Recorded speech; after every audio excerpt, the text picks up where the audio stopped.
We are walking into our interview with Dwight Nelson for Yearbook this year. This is so exciting. Hello. Hey. How are you? Come on in. I'm fine. Have a seat, please. Yeah, that was my question. How are you doing? Now that I've seen you, I'm doing just A-okay. Oh, that's so nice of you to say. What are you working on today? Today is middle of the week, so I wrote a blog this morning on this tragic earthquake in Turkey. Got my birthday letters. I do those on Wednesday afternoons. Every member of our church gets a letter from me, and I sign it and scribble a note. And I got meetings lined up for the rest of the afternoon and tonight. So it's just another fun day at Pioneer Memorial Church. Yeah, I bet. What is your average day like? Average day, study in the morning. Well, I go out running first thing, so I just got to clear my brain and get ready for the day. I go out running, then I have worship and prayer time.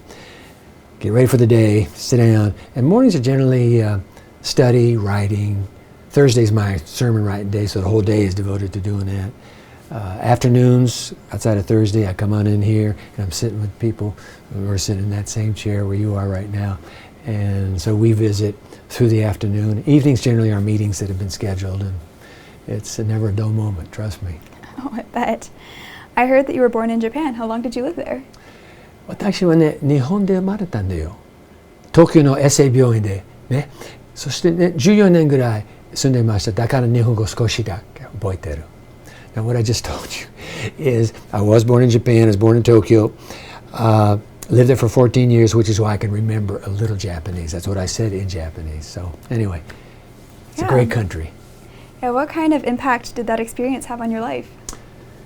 Oh man, you can't be born in Japan and not be impacted. Number one, I love the Japanese people. They're the most gracious and considerate people on the planet, bar none. They'll give you the shirt off their back. They're just really respectful of visitors to their country. And number two, you know what I wish? I wish every kid in America at some time during her or his university experience or just after, get on out of the country. Just spend some weeks or months outside and just get a feel for the world that we're in. It's a wonderful world, and it changes your worldview once you realize it's not all America. Yeah. Can you teach me how to say something in Japanese? I'd love to. Everybody knows Ohio, Ohio, Ohio, because we have a state named Ohio, and it means morning, morning. Ohio gozaimasu is morning, a good morning. But here's one for you, for your boyfriend. Aishiteru. Aishiteru. Aishiteru, that means Aishiteru. I love you. Yeah, Oh, so you're saying it wow. in Japanese. 128 million people would understand you if you said that to them. Oh wow, that's really sweet. Thank Yeah, you. you bet. I imagine you've done a lot of traveling. What is your favorite place of all the places you've been? For Karen and me, we have traveled around the world. As a kid, I've been around the world twice as a missionary's kid. But for Karen and me, Scotland is just a wonderful place. Have you ever been to Scotland? No, I Yeah, haven't. it is Scotland. There's a mystique to Scotland. We love the United Kingdom, England, Wales, and Ireland, and all. But Scotland is just a beautiful land to visit. All right. What's your favorite flavor of ice cream at Kilwins? Favorite flavor at Kilwins is going to be mint chocolate chip in the waffle cone. I'll have to try that when I'm there next time. Well, if you haven't tried it, you do for sure. I will. Yeah. Plain, prosage, or triple breakfast burrito at the gazebo? Yeah. Well, if I get it at the gazebo, it'll have prosage on it. Okay. You've lived in Michigan for a long time. Mm-hmm. What are your thoughts on snow?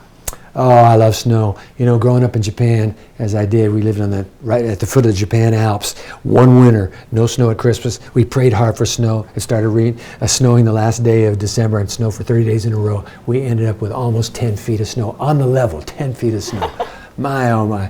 So, yeah, I don't have a hard time with snow. I love it. Oh, that's really great. Most people only see you preaching the sermon on Sabbath. What do you do the other days of the week? Well, here's where I preach. Believe it or not, there's life after preaching. And so Sunday's our day off, just for us to crash and Karen and I have some time together.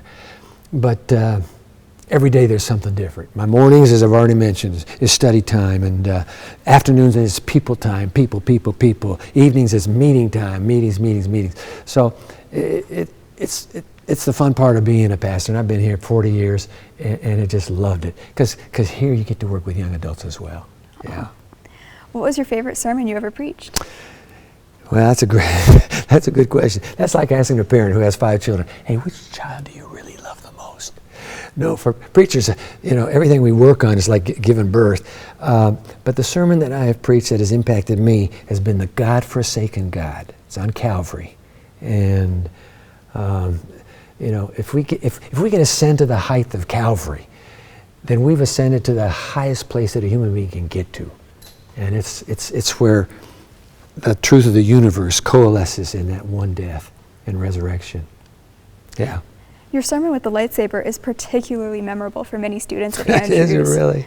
What is your favorite stunt or illustration you have ever performed during the sermon? Thank you, Jeff Smith, by the way, director of WAUS, for letting me borrow his lightsaber. He's a Star Wars aficionado, and it was fun to use it. He was on the front row to make sure I didn't break it. But the stunt, you use the word stunt, probably mean, like an illustration. I was preaching, I was getting ready to run the Chicago Marathon, so I said, I'm going to preach a sermon on how life is like running a marathon. You keep your eyes on Jesus, keep your eyes on the goal. That's Hebrews 12:1 and 2. And so what I did is during the middle of the sermon, I started undressing, just piece by piece. And I know the people are thinking, he's not going any more than that. He's not going to do any more than that. But when I took my belt off and unzipped the pants, that was it. And but I had my running suit all ready to go. So it was just making the point. And people probably haven't forgotten it. I got one phone call from the headquarters saying, hey, Dwight, but we're okay. Oh, that's good. Who is your favorite Bible character, and what would their major be at Andrews University? Oh, favorite Bible character. I got two of them because they're both alike. And Elijah's compared to John the Baptist. And John the Baptist was my kind of preacher, preaching truth to power, unintimidated. So both Elijah and John the Baptist, if they came to Andrews, this would be a good school for them, by the way. If they came to Andrews, they would probably major in biblical studies and with a communication emphasis. And you know about communication. I do know about communication. Yeah. You keep showing up in the top 10 reasons students come to Andrews University as an athlete. What's up with that? Whose idea was this? That's what I wanted to ask. Where did the idea come from? Trust me, it's not my idea. It's my buddy Dave Fainer. Here's the convocations, and we're always sitting together. They always put our two chairs together, and so we're kind of talking to each other, like this. And so he tries to get me in, and I said, Dave, forget it. But anyway, he said, Dwight, we're going to show them how fast you run. We're going to get campus security to pull you over. We have a big radar screen that has the speed limit that you broke, and they were going to write you a ticket. So that's how that came. Fainer's idea. Oh, it was a good one. Earlier this school year, you announced that you were retiring. What have been the most enjoyable aspects of your time here? Well, it's been an honor to be here. I tell you, these people in this campus, they've been overly patient dealing with me and Karen, but we've been honored. The highlight for me, I don't mind saying it sounds repetitious, but it's just being able to work around young adults. When I come to chapels in this place, as young adults from the front to the back, I say, man, what a generation to be able to work with. These are the kids that have the chutzpah, they have the dream, they have the vision, and they're ready to take chances. And to me, the young adult makes the best radical Christian there ever can be. Dietrich Bonhoeffer was a young adult, and he died at the age of 39, executed by Hitler. So the radical calling is, young adults are drawn to that which is radical, and that's what I love about it, because then they're willing to take a chance with Jesus as well. And so that's what keeps me going here. What are you planning to do when you've retired? Are you serious? We got to retire now? We're still working on that. We're kind of recalibrating as we go. I hate to tell you, but it's just 3 or 4 months from now. And it's not going to retire. I can't come to peace with that thought. Karen says, listen, Dwight, boy, she says, give me 3 months where you do nothing. And we're going to do those 3 months. And then we'll just see. Sit over here. We'll see what God has. I want to preach to lost people. I want to find people that haven't found Jesus yet. That's what I want to do. I've been preaching to this congregation here for 40 years, but there's still people out there that need to know Jesus, and so I want to find them. That's what I'm going to do. Is there a particular moment in your career that you are especially proud of? Yep. I just look into the sanctuary here. Net 98, you don't know it, you're too young to know it, but in 1998, the Seventh-day Adventist Church had the once only in history event where through satellite, the mystery of satellite, The signal was transmitted from this little congregation on the campus of Andrews University to the entire planet. 100 nations in 40 languages. 39 translators were downstairs in the Commons with headphones on, listening to this American boy upstairs preaching away, and they're putting it into Swahili and Japanese and Chinese and every language, 39 different languages. But that was such an honor. It was a God moment. It was not a Pioneer moment or Andrews moment or certainly not a Dwight moment. It was a God moment. And the entire planet, at the same time, by the tens of thousands, people heard the gospel message. And the message was reduced for this series to one sentence over and over and over. God is not somebody to be afraid of. He's somebody to be a friend of. He's our forever friend. And that was the point of the messages. And it was, wow, it was a humbling honor, for sure. Wow. Is there a moment where God really came through for you? For me? I'm going to tell you about a moment here on this campus. I was 22 years old, just come to Andrews, just newly married, and Maplewood Apartments. And a professor said one day in class, we need to ask God to show us our true sinfulness. So I wrote that down thinking it might be on the final exam. It wasn't. But one night during Christmas break, I said, I'm going to pray that prayer because I never prayed it. It won't take God long. My sins, not many. So I prayed the prayer, nothing.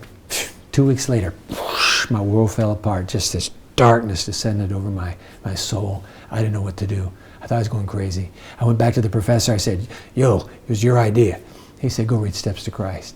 And I'm telling you, that little book, the title, Steps to Christ, became a self-fulfilling prophecy. And I met Jesus through that little book. That's why I'm so big on Andrews, because I met Jesus here. And I love that little book. And I give it to people and say, read this book. You want your life to be different? Get to know Jesus. And so I owe it to Andrews University. Oh, that's really nice. If you could do a different career than what you are doing now, what would it be? A different career? Oh. Well, if God said to me, you can't do what you just did, okay? I'm going to give you two more choices. I said, okay, you know God, I always wanted as a boy to be a surgeon, so let me be a surgeon. Okay, what do you want for the third one, Dwight? Okay, how about law? Because I took the law school entrance exams, could have gotten into a school nearby here on an Ivy League campus. But God said, no. I want you to do what I'm doing now. So anyway, God bless all those that take medicine and law and engineering and humanities and the arts. And God uses every career, every set of gifts, every proclivity of the young mind and heart. God says, I can use that girl, I can use that boy. Yeah, use that for me. And that's the deal. All right. And then if you could share one Bible verse to encourage students, what would it be? One Bible verse? I think I even have it carved out here in the Garden of Grace. We have a little Garden of Grace down here. Jeremiah 29, verse 11. This is God speaking. For I know the plans I have for you, says the Lord. Plans to prosper you and not to harm you. Plans to give you hope and a future. And I would want every kid on this campus to know that that's God's plans. That's my plan for you. It's going to prosper you. It's going to give you hope and a future. God only wants the best for us. And I keep telling everybody, the best is yet to come for you and me and all of us. Yeah. All right, and now we've made it to our last question. Oh, this is the last one? This is the very last one. Okay. If you could choose one person to get your parking spot, yep. Who would it be? Oh. Well, it's not going to be Dave Fainer, I'm telling you that. And I don't want to sound sacrilegious, but I mean this sincerely. If I could give my parking space to one person, I'd say, Jesus, you can have my parking space, because we really need you at Andrews. We just need you here 24/7. Park your car there. Just don't get near the yellow line, because campus security will find you and you get a ticket. But stay here. Just keep parking here and don't leave us until we're done. And if Jesus would do that, man, what else do you want? All right? Yeah, no, what else? Thank you so much for your time. This was so much fun. My privilege. Enjoy your retirement, your months with your wife, all of that. And God keep blessing you too. Thank you. Well. We'll see you. Yeah. Bye. Ciao.